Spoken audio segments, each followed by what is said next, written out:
Manatili po tayong nakatayo and let us pray. Our Lord God in heaven, we thank you for the opportunity of being able to come here. As we study your word, O God, let your word be light upon our path. Lord, those who are in darkness, let them see the light. Those who are still finding their way, let them be able to find your way, because your word is truth and it is light. Lord, allow your servant, O God, to speak forth words, O God, that shall truly speak life unto dead bones. That shall bring them, O God, not just, Lord, movements, but shall bring in back the hope. That shall bring back the glory, O God, to your people. So remove anything, O God, in the midst of your people, anything that exalts itself against the knowledge of God. And Lord, in every nook and every place, O God, send down ministering angel to minister unto your people. Open their spiritual eyes, open their spiritual ears, remove any scales, O God, that will prevent them from receiving, O God, what the Lord has prepared them for them. We thank you, Lord, in Jesus' mighty name. Amen, amen, amen. Thank you, Lord. Grabe. Walang mapagyan-lagyan ng 5,000. Diba? Kasama na dyan yung mga anghel. So mga kapatid, today, we will be discussing Temptation 101. Tukso 101. Doon sa mga naalala pa nung college, pag sinabing 101, ibig sabihin, yun ang foundation. Yun ang beginning, yun ang umpisa. So pag sinabi natin foundation, dito mo mapag-aaralan kung ano siya, tao ba siya o hayop, o kung gumagalaw ba siya o hindi. Ano ang kanyang kahinaan, ano ang kanyang kalakasan, ano ang kanyang pag-uugali, no? Dito sa 101. So, pag-aaralan natin ano ibig sabihin ng tukso 101. Ang sabi ko, mind your decisions. Pag-isipang mabuti ang inyong mga desisyon. Kasi pag hindi natin pinag-isipan ng mabuti ang ating mga desisyon, ito'y mangyaring magdadala ng kapighatian, magdadala ng kagalakan, magdadala ng tagumpay, o magdadala ng pagkabagsak. So sabi ko, mind your decision. Ano po ba ang tukso or temptation? Ang tukso is an enticement to engage in sin. Ibig sabihin, isang tukso para ikaw ay pumasok sa kasalanan. Ang tukso po, hindi kasalanan. Linawin natin. Row 1, row 2, row 3, row 4. Ang tukso ay hindi kasalanan. Okay? Pero, ang pagsunod sa tukso, yan ang kasalanan. Katulad ng pera. Ang pera ay hindi masama.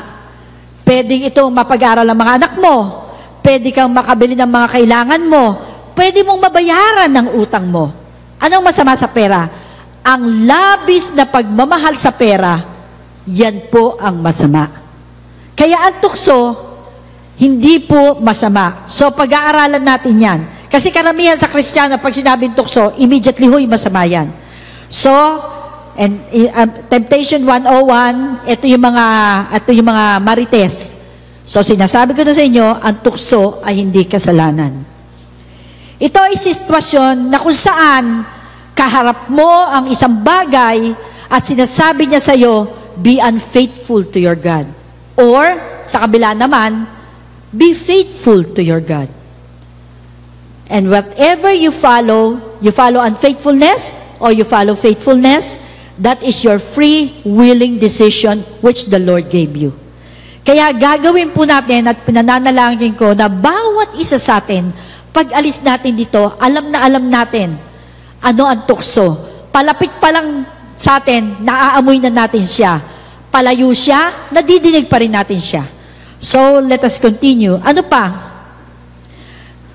Ano pa mga kapatid? Let's look at the verse that I have prepared for you. Sabi dito, keep watching and praying that you may not enter into temptation. The spirit is willing, but the flesh is weak. Saan po nanggaling ito? This was exactly what the Lord was saying to His disciples when the Lord was perspiring in blood, praying. Pagbalik niya sa mga disciples niya, ano natagpuan niya? Tulog silang lahat. Kaya sabi ng Panginoon sa kanila, watch and pray. The spirit is willing, but the flesh is weak. Karaniwan, ganun po. Gustong-gusto na espiritu mo sumunod. Pero dahil sa kahinaan ng laman, nalalaglag ka sa tukso. Nalalaglag ka sa tukso. At ito'y pinaalala ng Panginoon mismo sa kanyang mga disipulo. At pinaalala uli niya sa mga anak niya sa Posen. Kinakailangan kayo'y manalangin, mag-ayuno upang mapaglabanan ninyo ang tukso. Bakit si Mister natutukso pa rin? Eh si Mrs. naman kaya, anong ginagawa? Nananalangin ba o walang ginagawa kundi sundan si Mister?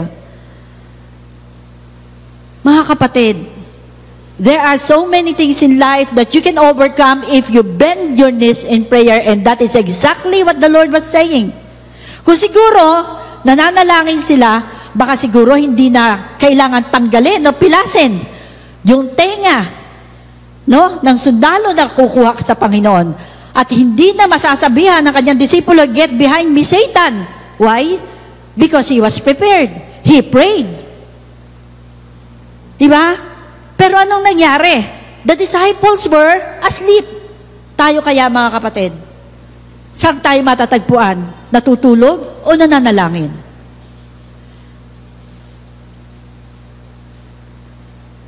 Temptation, mga kapatid, tukso, ay hinaharap natin araw-araw.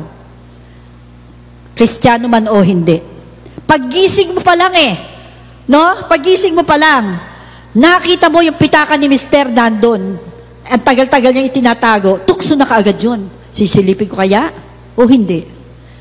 Kukupitan ko kaya o hindi? Yung anak, paggising pa lang niya, nakita na yung nanay niya. O anak, kumusta exam mo? Ano grade mo? Tukso na kaagad yun. Sasabihin ko ba, bagsak ako? O sasabihin ko, napakataas ko? Katulad nung anak ng kaibigan ko, tuwan-tuwa siya. Dahil sinabi, ang grade daw niya, 90. Wow, sabi ng tatay niya, manang-mana sa akin ng anak ko. Sabi, anak, anong subject yan? Sabi niya, Papa, English tsaka math. Tigpo 45 pala. Eh, nasabi na niyang mana sa kanya. Diba? Hindi sinabi. Tukso. So, every day of our life, we face many temptations. Kaya ang gusto ng Panginoon, handa kayo. Kahihaya naman kung tayo pa mga Kristiyano, ang makikitang nagkakasala, ang makikitang bumabagsak sa tukso. Pangalawa, it is a big advantage for us Christians to know and understand what temptation is, the nature of temptation, the dangers that you have to face, the consequence of wrong decisions. Dapat alam natin yun. Dapat alam natin yun. Dapat alam din natin, no? Sabi gano'n sa Matthew 6:13, sabi ng Panginoon, if we can see Matthew 6:13, the Lord's Prayer, sabi ng Panginoon, kung mananalangin ka, ganito ka dapat manalangin. Ama namin, sumasalangit ka, di ba? Ganon ka dapat manalangin. The Lord's Prayer. Ngayon, parte dun sa Lord's Prayer, nakalagay dun, and lead us not into temptation, but deliver us from evil. Sa Tagalog, wag mo nawa kaming ipahintulot sa tukso at iyadya mo kami sa lahat ng masama. Bakit sinabi ng Panginoon yun? Bakit sinabi niya sa Lord's Prayer? Sabi ng Panginoon, this is how you should pray. Dahil mga kapatid, my people are destroyed because of lack of knowledge. Dapat alam natin na karamihan ng ating kabiguan, karamihan ng mga maling desisyon nanggaling sa pagsunod sa tukso. Kaya sabi ng Panginoon, kung mananalangin ka, araw-araw, ganito ang panalangin mo. Iyadya ka sa tukso. Kasi mga kapatid, nakatayo ka lang, tinitignan mo ang cellphone mo, biglang may lumabas hubad. Di po ba? Lumalabas yan, bigla. Nag-aaral ka ng salita ng Diyos, biglang lumabas sa computer mo, hubad. Pag nagtagal ka doon ang 1 segundo, hindi mo ka kagad na delete o erase, patay na. Patay na. Dahil sabi ng Panginoon, hindi mo man ginawa, pero nagtagal ka doon, nagkasala ka na. Pagkat ang pinagmumula ng kasalanan, mga kapatid, ang laman, pita ng laman, ang mata, at ang kayabangan, pride of life. Ulit, ang pinagmumula ng kasalanan o temptation, yung inyong mga mata, kaya sabi nga, Kung nagkakasala yung mata mo, dukutin mo na lang. Kaysa mapunta ka sa impyerno. Hindi naman ibig sabihin, mga kapatid, literal, pag uwi nyo, dukutin nyo yung mga mata nyo. Hindi ganon. Ang ibig sabihin ng Panginoon is surrender mo na yung mga mata mo na yan sa Panginoon. If that is what brings you to sin. Lust of the eyes. Ano pa? Lust of the flesh. Ang tawag sa Tagalog, pita ng laman. Kahinaan mo sa laman. Ito hindi naman sexual sins lang, mga kapatid. It is not only sexual sins. Addiction, idolatry, those are sins of the flesh. And at the same time, pride of life. Mga kapatid, pride of life. Pride is something that when you said you don't have, you have it. Ulitin ko. Ang yabang daw ay isang bagay na pag sinabi mo wala ka, meron ka. Ay, naku, wala akong kayabang-yabang. Ano? Wala nga ba siyang yabang? Diba? Just when you say you don't have it, actually you have it. That is pride, yabang. Rick Warren was also quoted in saying that many Christians feel guilty that they are not beyond temptation.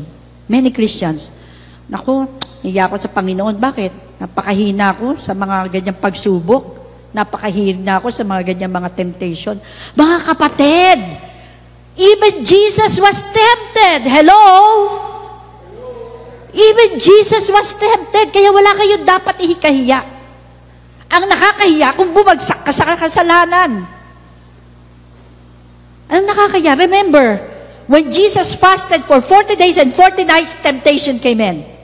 Remember, we are speaking about Jesus, not the reigning king, but Jesus in the flesh. After 40 days, pag ikaw nag-fasting ka, isang araw lang na hindi ka mag-fasting, gutom ka na yan, di ba? Anong unang binanat sa kanya? Pagkain. Pagkain. Kasi yun ang unang kahinaan ng tao, pagkain. Pagkain. Kaya nga si Esau, ipinagbili niya yung kanyang birthright kay Jacob sa isang malukong na sabaw. Pagkain. Ano sabi sa Panginoon ng kaaway? Kung ikaw man ay anak ng Diyos, gawin mo itong mga bato at gawin mo tinapay. Di syempre gutom ka, ano instinct mo? Kumain. O pag ikaw uhaw, anong instinct mo? Uminom kasi ganun ginawa ng Diyos. Yung ating katawan, if you lack water, you feel thirsty. If you are hungry, that means kailangan mo kumain. Yung iba, na mababa ang blood sugar o mataas ang blood sugar, nanginginig na. Dahil lang yung kanyang blood sugar, wala na sa kondisyon. Or, pag dehydrated ka, nilalagnat ka na, parang lutang ka, dehydrated ka. That's how the Lord made your body. It's a natural reaction of your body. Kaya ang Panginoon, sinabi, gawin mo tinapay ang bato. Ano sagot ng Panginoon sa kanya? Man shall not live by bread alone. Hindi lamang nabubuhay ang tao sa pagkain at tinapay. Mga kapatid, did you hear that? Man does not live by bread alone. Pangalawa, sinabi sa kanya ng kaaway, kung totoong anak ka ng Diyos, tumalon ka. Total, nakasulat, ang mga anghel ng Diyos, sasagipin ka. Sinagot din siya ng Panginoon. Salita ng Diyos muli ang sinagot sa kanya. At ikatlo na temptation na binigay sa kanya, sinabi sa kanya, ikaw na hari ng hamahari, nakita mo, lahat ng mga yan, ibibigay ko sa iyo. Lahat ng kumikinang na yan, mapapasa iyo. Sabi ng Panginoon, nung sa kanya, sinabi, thou shall not tempt the Lord thy God, nung sinabi sa kanya, hagis mo yung sarili mo.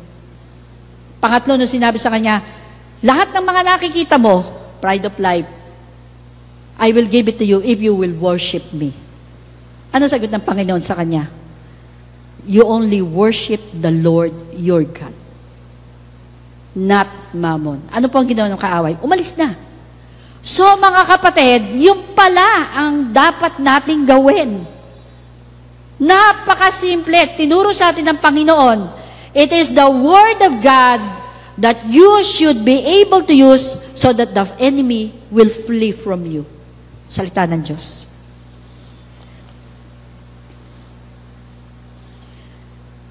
He showed us through that experience that we can overcome temptation.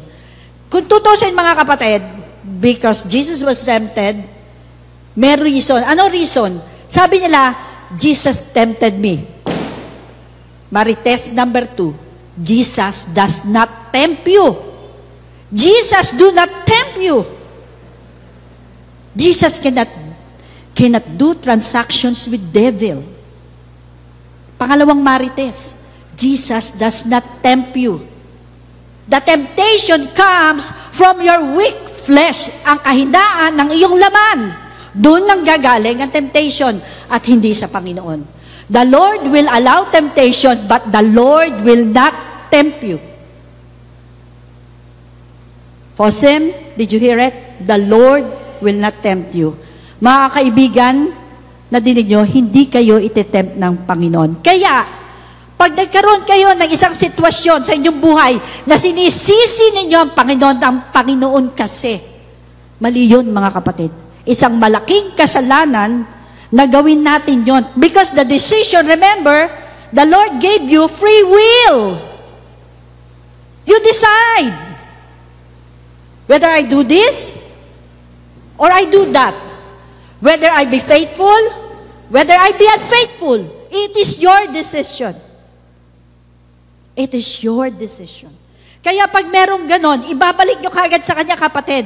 Kapatid, hello, decision mo yan. Kailangan palalahanan ng tao eh. Kasi ang tao, napakabilis minsan mag-judge. Napakabilis magpasa.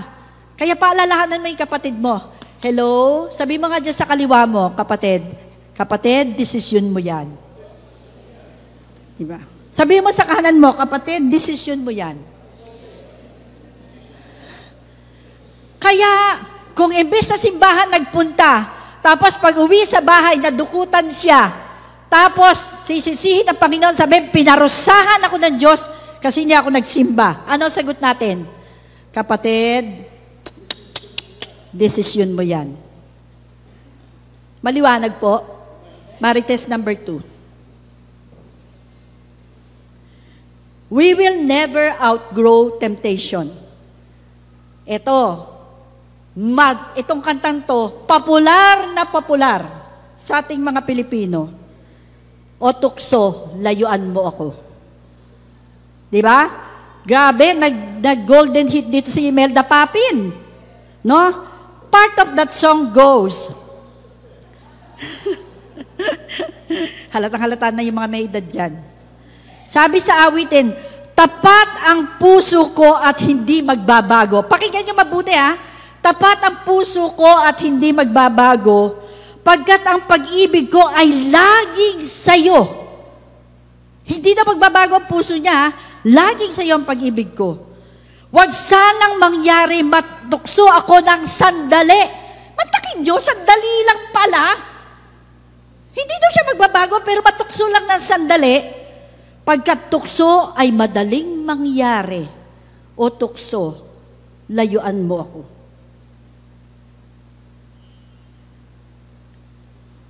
It says everything, mga kapatid. The love that you confess eternally sa isang sandali ng tukso, nawala na. Kaya maraming mga mister, isang daan lang na maikli ang damit, nawala na.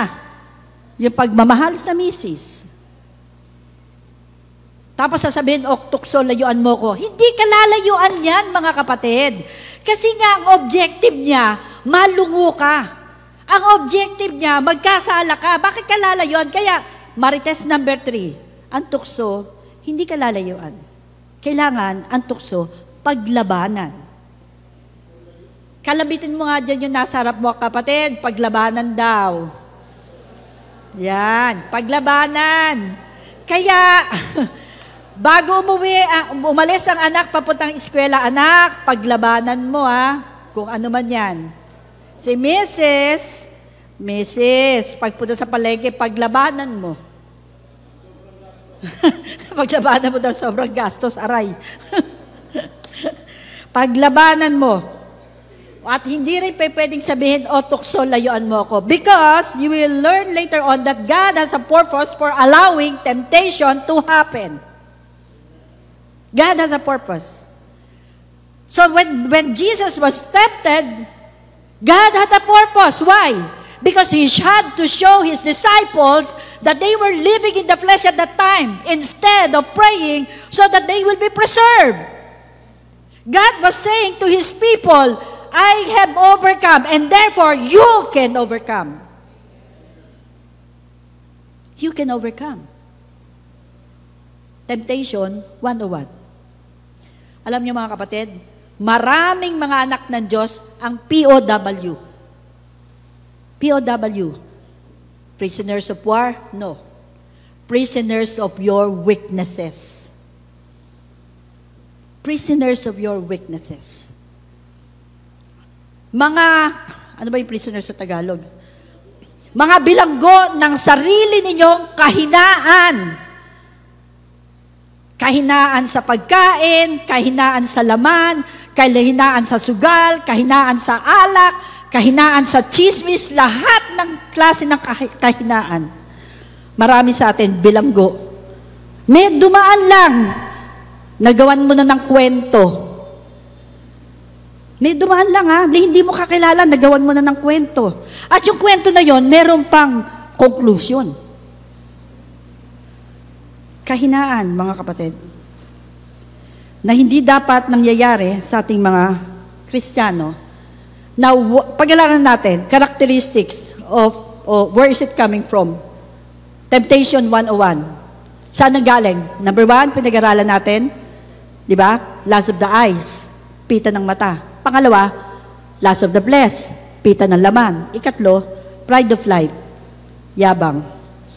Pag meron kang nararamdaman that turns something that is naturally good, naturally beautiful, naturally pleasant, into something that is perverse, ugly, dirty, sinful, that is lust.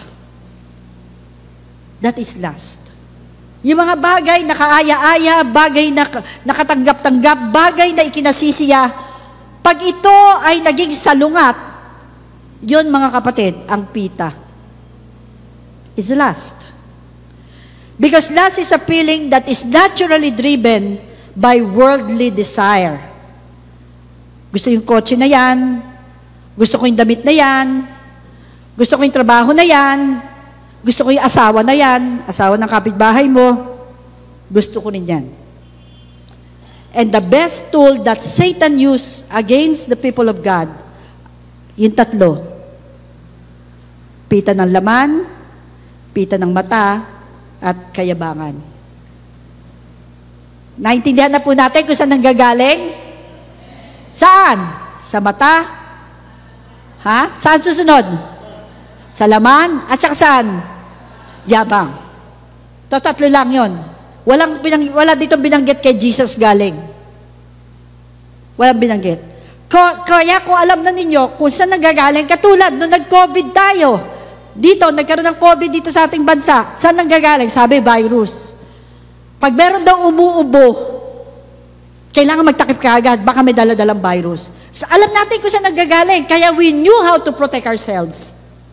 And that's the reason why God is telling us that the three tools to temptation is lust of the flesh, lust of the eyes, and pride of life. Hindi tayo pwedeng magsabi na hindi natin alam. We cannot be destroyed by the enemy because now we know. Fosim, open your spiritual eyes, open your spiritual ears. Now you know. It cannot be denied. Sa mata, sa laman, at sa yabang. Yung yabang, hindi mo sinasabi na, ako, si ganito, hindi necessarily. Pero sa tindig mo lang, maangas to. Di ba? Meron mga tao, hindi pa nagsasalita, alam mo nang mayabang. Maangas to.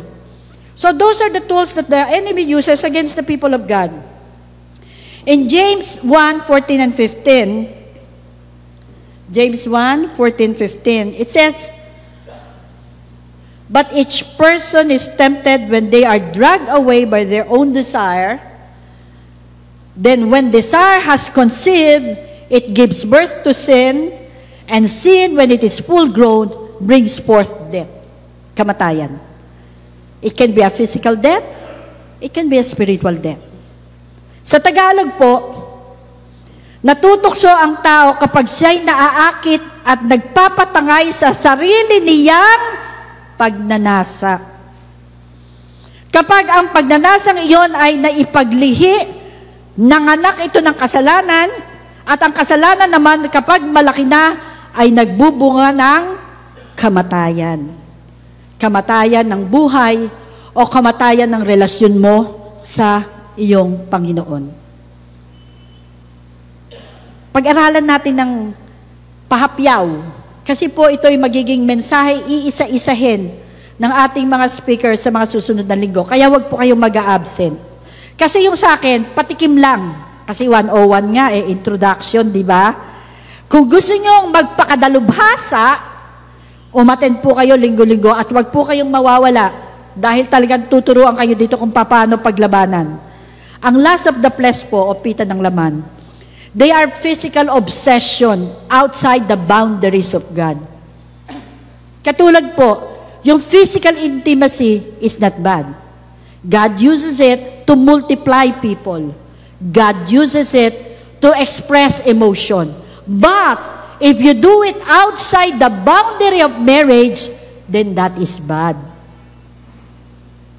Any physical intimacy done outside the bounds of marriage, ibig sabihin, walang basbas ang Panginoon, iyon po ay kasalanan. So, maliwanag po sa atin yan.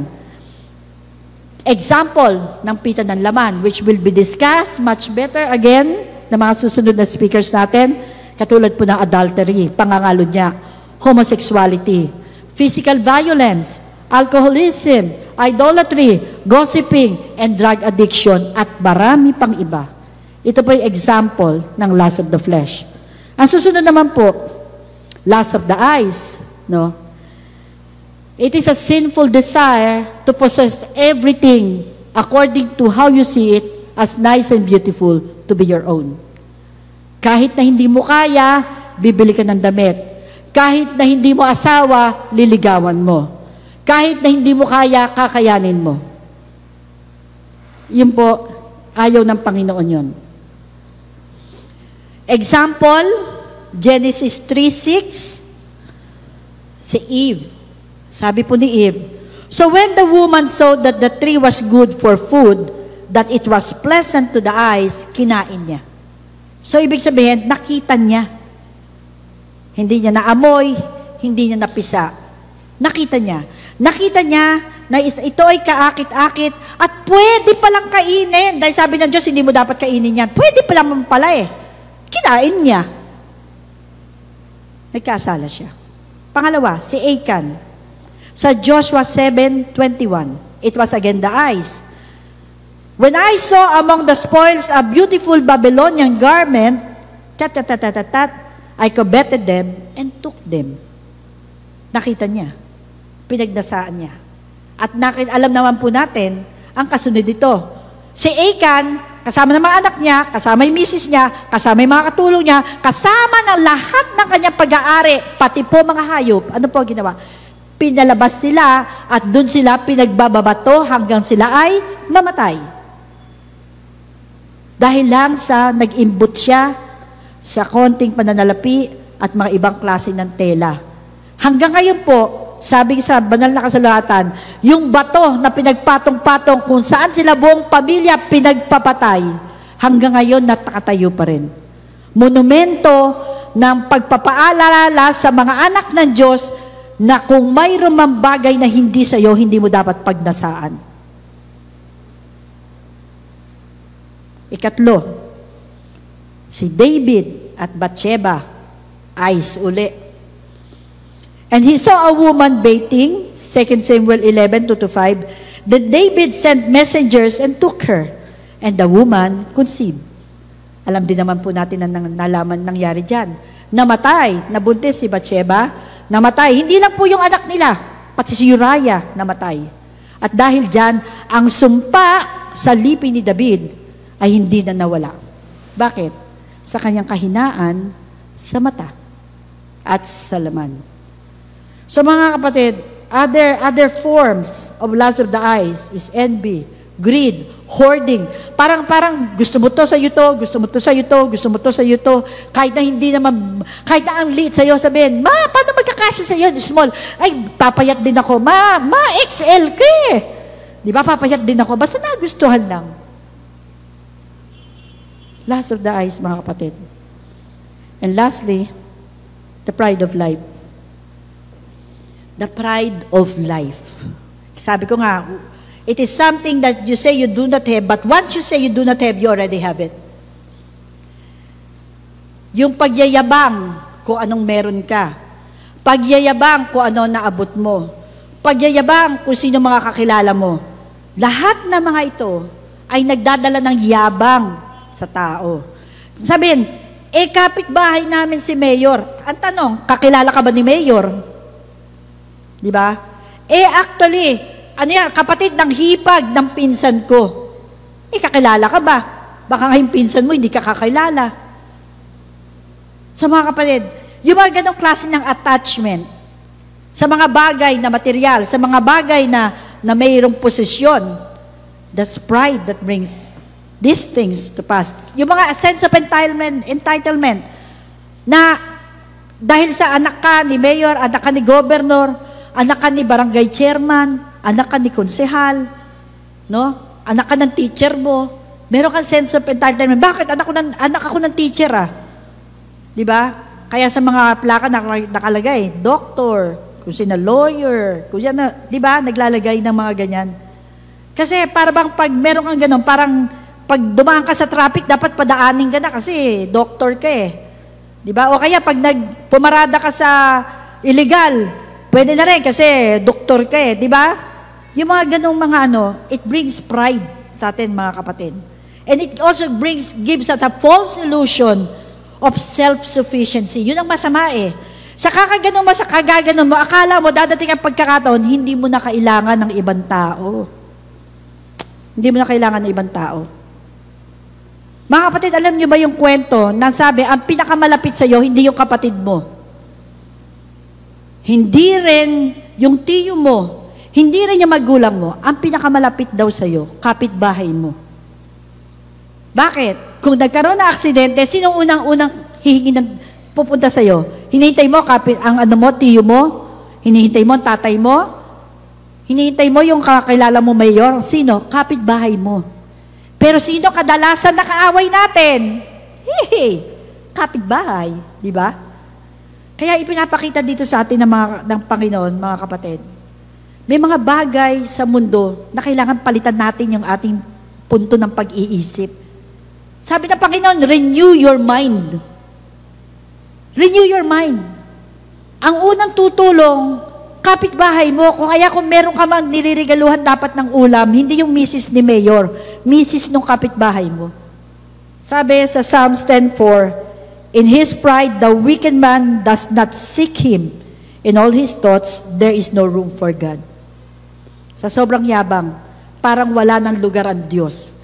Pag ito iniisip ko, hindi nahihingi kukonsulta sa Panginoon. Kasi, sabi, ang utos ng paari, hindi mababali. Utos niya Yun ang gusto niya Yun ang gusto niya. Pride yun, mga kapatid. Yabang. Ito mahalaga. Bakit ba hinahayaan ng Diyos itong mangyari sa atin? Why does the Lord allow temptations to happen? Gusto ko sana sabihin sa inyo, Shirley, please, 1 Corinthians 10:13. Para makita nating sabay-sabay ito. 1 Corinthians 10:13. It says, no testing, no temptation has overtaken you that is not common to man. Hindi unique yun sa iyo. Nako, grabe, hirap naman ito. Kulangan dumaan sa ganitong pagsubok. No. Hindi yan unique sa iyo. It is common to man. God is faithful and He will not let you be tempted beyond your ability. Kaya sasabi, kaya mo yan. Kaya mo yan. Hindi walang anumang pagsubok na ipababayaan ng Diyos na dumaan sa harap mo nang hindi mo makakayayan. Ayan 1 Corinthians 10:13. Pagsisinungaling ba ang Diyos? Siyempre hindi, Eh sabi niya, walang anumang bagay na pinagdadaan mo hindi mo makakayanan. But with the temptation, He will also provide the way to escape. Biro mo, punta ka na punta dito, sabi ng Panginoon, doon no, pwede kang dumaan. Doon no, pwede kang dumaan. Hindi ka makadaan doon kasi doon ang tabi ng kapitbahay mo. Makikita niya. Doon pwede kang dumaan. And then, that you may be able to endure it. Mga kapatid, Marites number 4. Walang kasalanan at walang anumang pagsubok ang hindi mo makakayanan pagkat ito ay hinayaan ng Diyos dahil alam niya kung hanggang saan ka lang. Amen? Palakpakan nga natin ang Panginoon. You see, mga kapatid, walang pagsubok kasi sabihin sa'yo, talagang natukso ko, hindi ko nakayanan. Mga kapatid, pabalik mo siya. Ulit. Sa Korinto. Ayan o, kamo nakalagay. Magsisinungaling ba Diyos?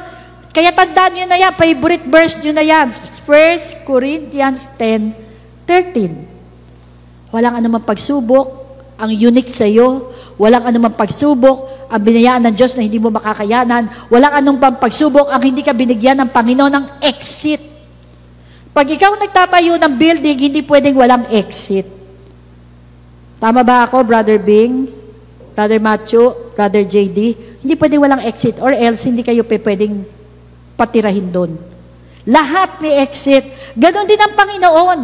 Pag merong pagsubok, magbibigay ang Panginoon ng exit. Kaya pag ikaw may hinaharap ng pagsubok, ang unang hanapin ninyo ay ano? Exit. Nakong tatalino.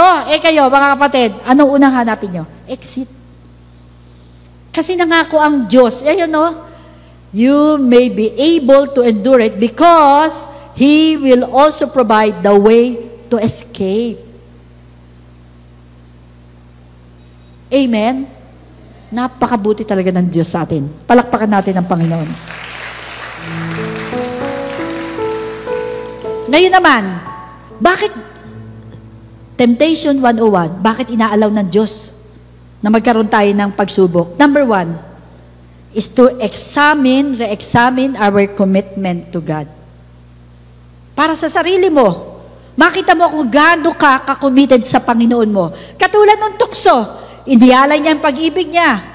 Walang hanggang pagmamali. Wag lang daw dumaan ng tukso ng 1 minuto. Baka siya madali. Isipin niyo yan. Diba? So, it allows you to re-examine your relationship with your God.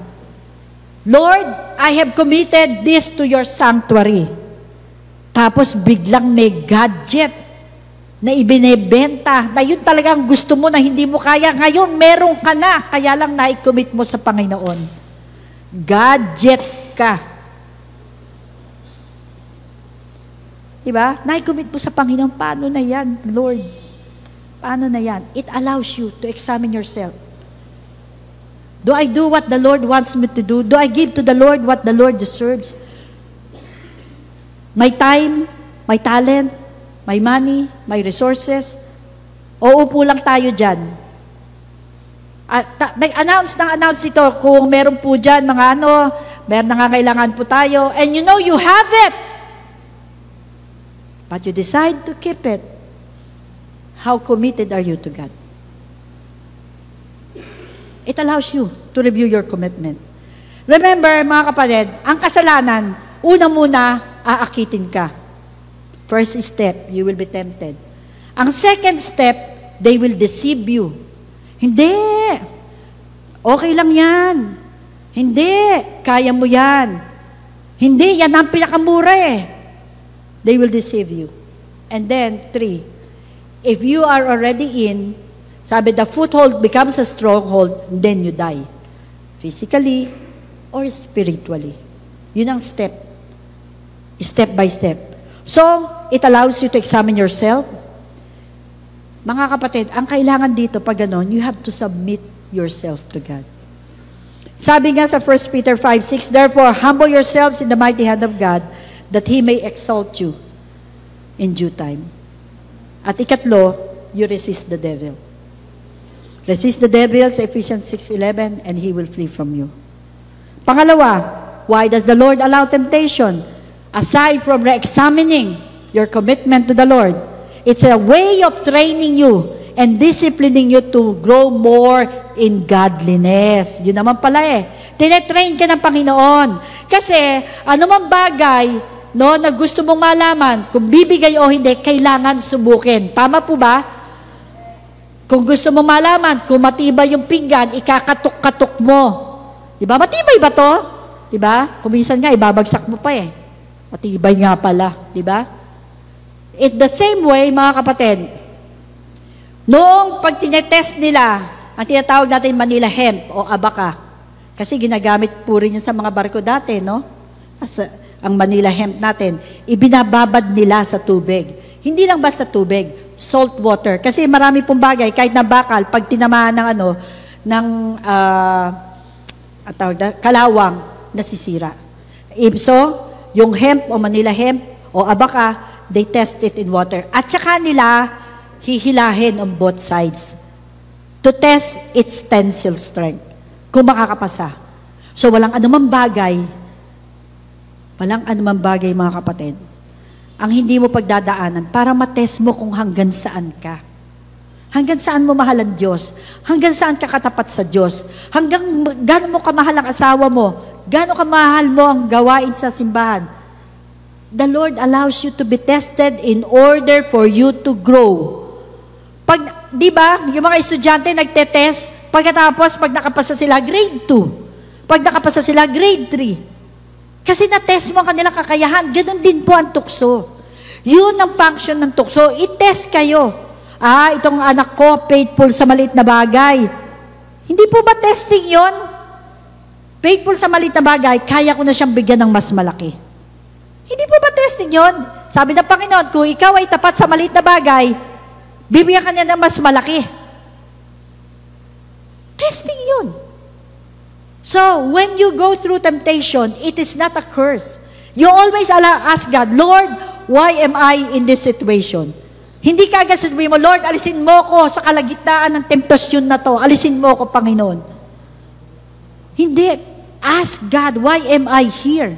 Bakit ako naririto, Panginoon? What are you teaching me? What do you want me to learn? What do you want me to know? Kasi yung unang instinct na tao, Panginoon, ialis mo ako dito sa kalagitnaan ng tukso. And remember, napunta ka doon because, ano yon? Desisyon mo yon. Diba? Desisyon mo yon. So God allows us to go through valley experiences, mga kapatid. Ano yung valley experiences? Failure, doubt, separation, and everything so that it will help us mature. Karamihan sa atin, yung mga anak natin, binabayaan natin na lumarga. Bakit? Kasi kinakailangan din naman niyang mag-mature. Kasi pag nandiyan parati sa katabi mo, ikaw parati maghuhugas ng pinggan niya, kasi kawawa naman nag-aaral Ikaw parati maglalaban ng damit niya, kasi kawawa naman pagod sa trabaho. Hindi na matututo yan. Kaya paminsan-minsan, binabayaan ng magulang, lumalarga para matuto. Mag-mature. And at the same time, why do we go through temptation? God exposes the impure areas of our lives that might blind us. Hindi mo alam, yun pala, meron kang masamang pag-iisip. Hindi mo alam, hindi ako aware. But when God exposes you, remember, even the deepest thought, He sees. But the enemy, mga kapatid, will not know your deepest thought unless you express it. Hindi niya mababasa sa iniisip mo, but God can. Pero ang kaaway, hanggat hindi mo sinasabi o ginagawa, hindi niya alam ang direksyon ng iyong buhay. Pero oras na ginawa mo, oras na binigkas mo, alam na niya. But God sees even the deepest thoughts of your heart. Kaya sinasabi dito, God exposes all those weaknesses, even those that you are not aware existed in your life, that you may be able to go through all those experiences. Perseverance, because if tribulation produces perseverance, perseverance produces character, character produces hope. Habang dumadaan ka sa pagsubok, lumalakas ang iyong pananampalataya, umiigting ang iyong relasyon sa Panginoon, nagbubunga ang iyong spiritual na kalagayan. Bakit? Because the Lord allowed you to go through temptations.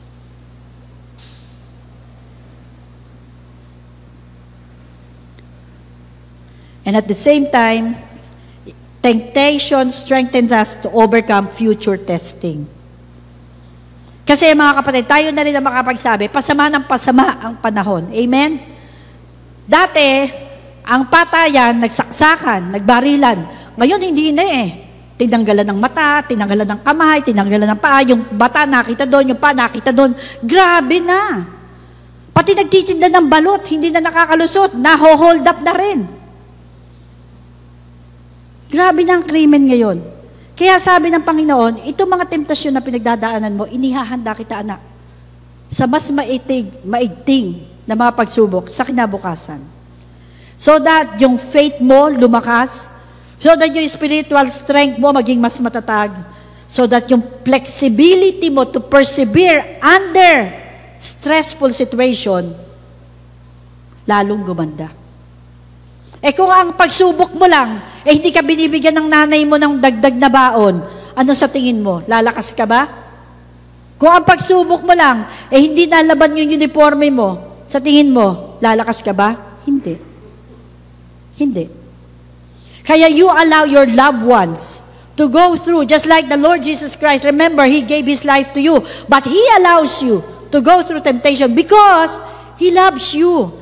Mga kapatid, because He cannot overcome whatever your decisions are, because He gave you free will.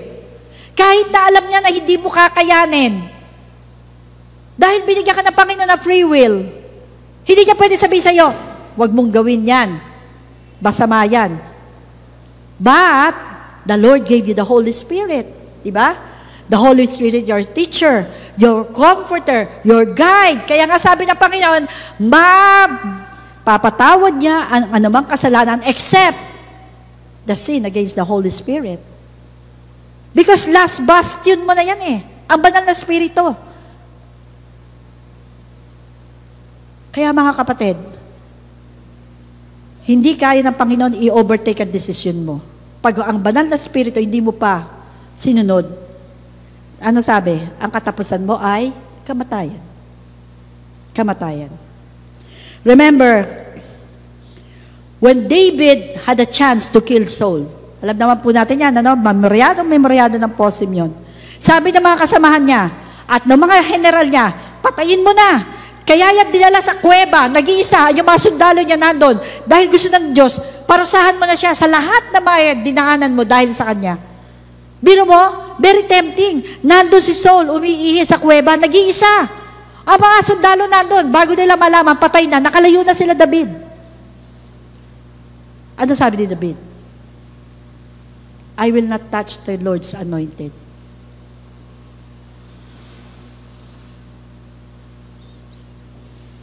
In contrary, si Saul naman, nung hindi dumadating si Samuel, anong ginawa niya bilang hari? Ginawa na rin niya sarili niyang pare. Nag-alay na siya, na hindi naman dapat niyang ginawa. Dahil sa kanyang kahinaan ng karakter. So, ano sabi sa kanya ni Samuel? Mula ngayon, ang setro ay wala na sa iyo. Si mga kapatid, mula sa pagiging hari, bumagsak si Saul. Ganon din si Saul, kay King Agag. Ano sabi ng Panginoon? Ano sabi ni Samuel? Patayin mo lahat yung Amalekites. Wala kang titira. Kahit na hayop, patayin mo lahat. Ano ginawa ni Saul? Nung dumating si Samuel, sabi niya, ano yung nadidinig kong nag-iiyakan para mga kambing at tupa? Sabi ni Saul, excuse me, inano ko siya, tinago ko, para gawin nating alay. Tapos nakita niya doon, si King Agag, ano ginagawa niyan? Di ba sabi ng Panginoon, patayin mo yan? Ano ginawa ni Samuel? Kinuha niya yung sable, siya ang pumatay kay King Agag. Bakit galit na galit ang Panginoon sa mga Amalekites? Isinumpa ng Panginoon. Bakit? Because nung dumaan sa Red Sea ang mga Israelita, ang mga Amalekites dumaan ang mga Israelita sa lugar ng mga Amalekites. Anong ginagawa nila? Tinotont nila. Ninanakawan, pinahihirapan. dun sa time na they are very vulnerable, dun sa time na they are weakest, dun sa time na nangangailangan sila ng awa, pagmamahal at tulong, dun pa nila ginanon. Kaya sabi ng Panginoon, mula ngayon, Amalekites will no longer be found on earth. Tapos pinalusot ni Saul. Kaya isinumpa ng Panginoon ang Amalekites. Kaya mga kapatid, when you overcome temptation, remember that it is your faith in God and the Word of God that will help you go through all those temptations. So you must always recognize, number one, where it came from. Uulitin natin. Ano man bagay sa Biblia, paulit-ulit, mahalaga. Ang tukso ay hindi galing sa Diyos. Ito'y galing sa kahinaan ng laman. Maliwanag po yan, ano? It comes from man's simple desire. And it always begins in the mind. In the mind. Kasi, kaya nga sabi ng Panginoon, renewing of your mind. Yung mind mo, relates it to your eyes. Nakikita mo ba yun? Your mind relates it to the flesh. Nararamdaman mo ba yun? Your mind relates it to your ego. Yung pride. Kaya sabi ng Panginoon, baguhin mo ang iyong pag-iisip. Renew your mind. At the same time, you have to put every thought that exalts itself against the knowledge of God. Everything captive to the obedience of God. Kaya nga po, importante that we do our devotion. Kasi, it is a light unto your path. Hindi po pwedeng makalusot kayo sa kaaway nang wala man lang kayong alam na memory verse kundi John 3:16. O kaya Matthew 6:33. Pagkalampas noon, wala nang alam. Dapat, alam natin so that we know paano paglabanan ang kaaway. Number 2, we have to understand yung controlling effect ng temptation. That the strength of temptation, ito po ang masakit eh. The strength of temptation is that it stays in the heart. Pag kayo natetempt, it stays in the heart. Mahal ko yan eh, gusto ko yan eh, naano ko yan eh, it stays in the heart. Ano sabi ng Panginoon? The heart is the most, very good, deceitful of all. Yun po ang dahilan kung bakit. Ang puso, ang pinaka, ano ba yung deceit sa Tagalog? Mandaraya sa lahat, ang puso.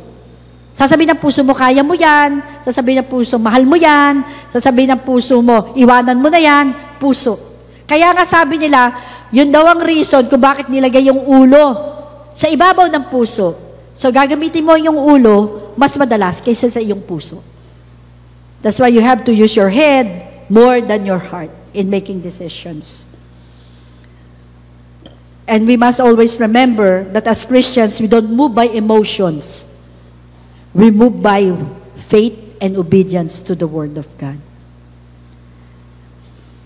And lastly, mga kapatid, as children of God, FOSEM, at sa ating mga nanonood, instead of dealing with the pleasures of the world, in Psalms 37:4, it says, delight yourself unto the Lord, and He will give you the desires of your heart.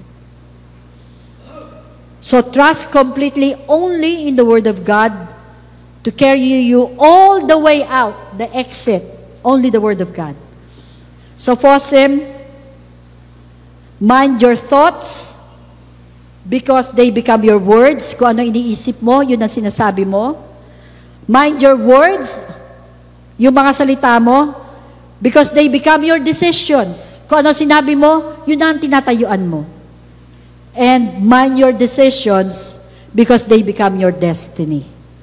Pag-isipan mo mabuti ang bawat desisyon kasi yun na ang patutunguhan ng iyong buhay. Tayo po lahat ay tumayo. Let us pray. FOSEM. And before I pray, can I give you a few minutes? If there's anything that you're going through right now, because remember, just as what we have learned, temptation is always there. Tayo po'y manalangin, just us and God. Whatever you're going through, ano mga mali na haka-haka na ibinigay ng kaaway tungkol sa mga pagsubok na iyong hinaharap, just ask the Lord, Lord, where is the exit? Lord, I'm willing to stay, but show me why.